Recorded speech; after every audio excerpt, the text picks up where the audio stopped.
Hey y'all, I'm doing the Unpopular Opinions Book Tag today.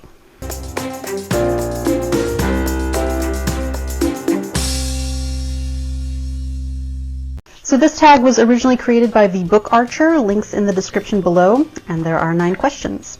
Number 1, a popular book or series that you did not like. For this one I chose The Catcher in the Rye by J.D. Salinger. This was a struggle to get through, and I feel like this is a really polarizing book. People either love it or they hate it. I definitely hated it. It's basically about a whiny teenage kid who keeps screwing everything up and blaming everyone else around him. I mean, I get that the kid's going through some depression due to the death of his younger brother, but he spends the entire book calling everyone else a phony. He's the phony. He's the one not willing to open up to anyone. He's the one not willing to face reality. He's the one not willing to seek out answers that he keeps asking everyone else to answer for him. I really feel like if this were written today, it wouldn't be called Catcher in the Rye. It would be called Snowflake in a Blizzard. Number 2, a popular book or series that everyone else seemed to hate but you love. So for this one, I chose Sphere by Michael Crichton. This is my well-loved copy. I see a lot of people who love it, but most of the people I talked to really hated this book, or didn't get it, or just couldn't quite get their head wrapped around it. That's fine. I get that, but you're wrong and I hate you. I love this book. This was my favorite book for a very long time. If it's not still my favorite, it's definitely in the top 5 still. I really enjoy Michael Crichton's books in general, but this is definitely the top of my list for Crichton. Number 3, a love triangle where the main character ended up with the person you did not want them to end up with, or a one true pairing that you did not like. And for this one, I'm going to go with Twilight. Full disclosure, I have not read the books. I've seen the movies. And I still don't get why she picked Edward. I really don't. Wolf Boy had issues. But of those two, he was probably the less disagreeable option. I'm not good.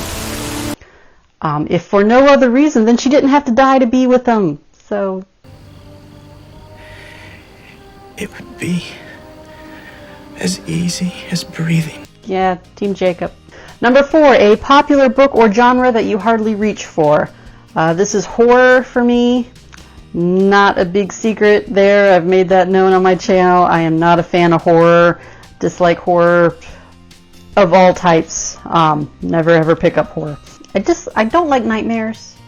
And horror gives me nightmares. Number 5, a popular or beloved character that you did not like. Had to think for a while on this one, and I'm going to choose Katniss Everdeen from the Hunger Games series. And this one's a bit tricky because I really like Katniss as a character. I thought she was well done. I thought she was the perfect character for the story to be told. But I hear people talking about Katniss and how they'd love to hang out with Katniss and how they'd love to meet Katniss. And no, God, no, she's not a very good person. I mean, she's a good enough person, but she's not very warm and she's not very personable. And okay, so there's this saying of, be polite. Katniss Everdeen? And be civil, but have a plan to kill everyone you meet. There's Katniss, and that's Katniss. Katniss is always going to be thinking about how you're going to die, just in case you turn on her. And that's cool, because that's who she needed to be to live in the world that she lives in. But as far as, hanging out, I'm thinking I'll stick with PETA. Or anyone else, I mean, she'd feel bad about it after she killed you, but she's still going to kill you. And then, a week will go by and she won't feel too bad about it anymore. I respect her, prefer her at a distance. Thank you for your consideration. Number 6, a popular author that you can't seem to get into.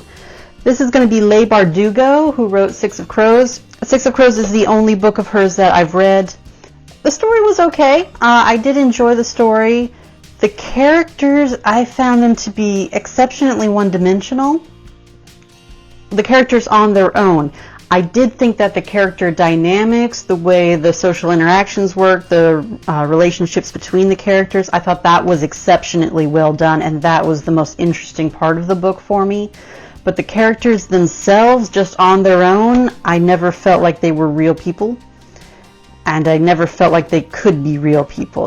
They were very one-dimensional, very flat, and it's made me very reluctant to pick up any of her other works. I know she wrote a trilogy before she got into the Six of Crows. I think that's a trilogy or duology. But everyone I've heard talk about it keeps saying that the Six of Crows trilogy is so much better and she's grown so much more as an author. And if this is book number 4, I'm thinking I'll wait a little bit more. I'll give her more time to grow. Obviously, you know, she resonates with a lot of people, but with me, it just doesn't seem like a good fit. So maybe in some more time she'll write something more in lines with my taste. But for now, I just can't seem to get into her. It's not for me. Number 7, a popular book trope that you are tired of seeing.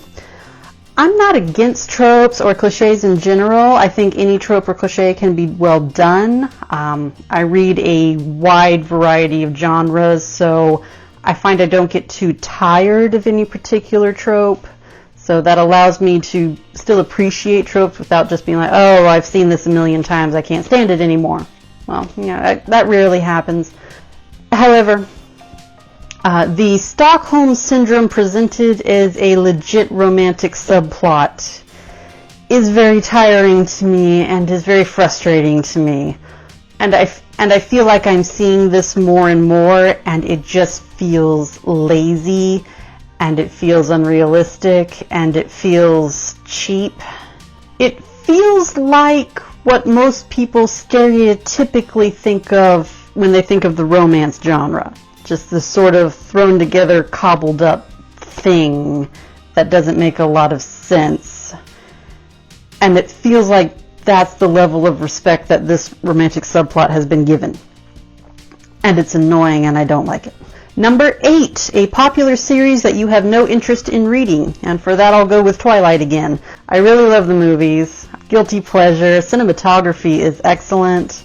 It's brain candy. I like it. I've read a few excerpts of the book, and I think when the books came out, I was already in college, so I kind of just missed that sort of age demographic.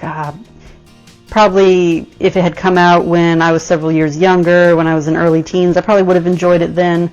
But now, 33-year-old woman, I really have no interest in reading. I'm not really into vampire books in general. I don't think I would enjoy the reading experience, and I already know the story, and I have no interest. I have none. Number 9, and the last one. The saying goes, the book is always better than the movie. I agree with the saying. But what movie or TV show adaptation do you prefer more than the book? This was a good question. For this one, I'm going to choose the Bourne Identity. The movie stars Matt Damon, and the book was written by Robert Ludlum. The movie is one of my favorite movies of all time. I love the Bourne Identity. It's a fantastic thriller movie, very well done. So when I saw the Bourne Identity in the library, I thought, oh, awesome, I want to read that.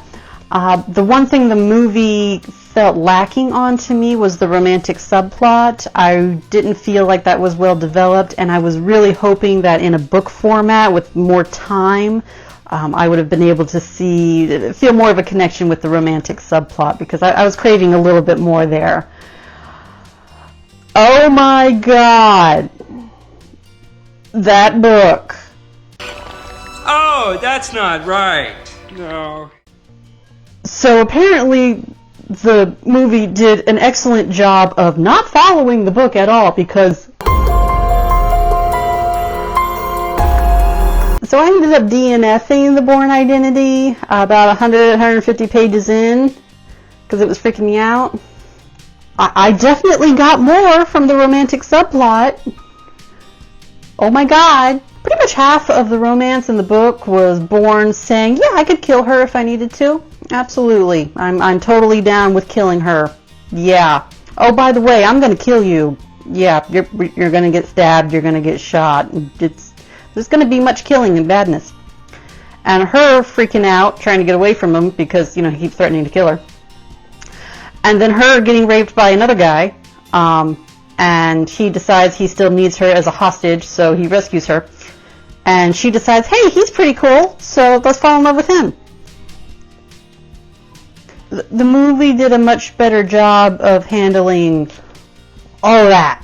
So that's all the questions. I am tagging Mal from One Hell of a Reader and Kaylin D. Links in the description below. And I can't wait to see what y'all come up with for this tag. Talk to me in the comments. What were some of your answers to these questions? I'd love to hear from you. So until then, bye-bye.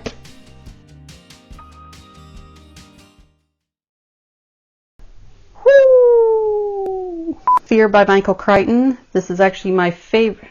Okay, now I'm paranoid. Oh, that's going to earn me some dislikes. Talk to me in the comments. What were some of the things you agreed or disagreed with me with? Disagreed with me with. So I've read the movies. Number 5, a popular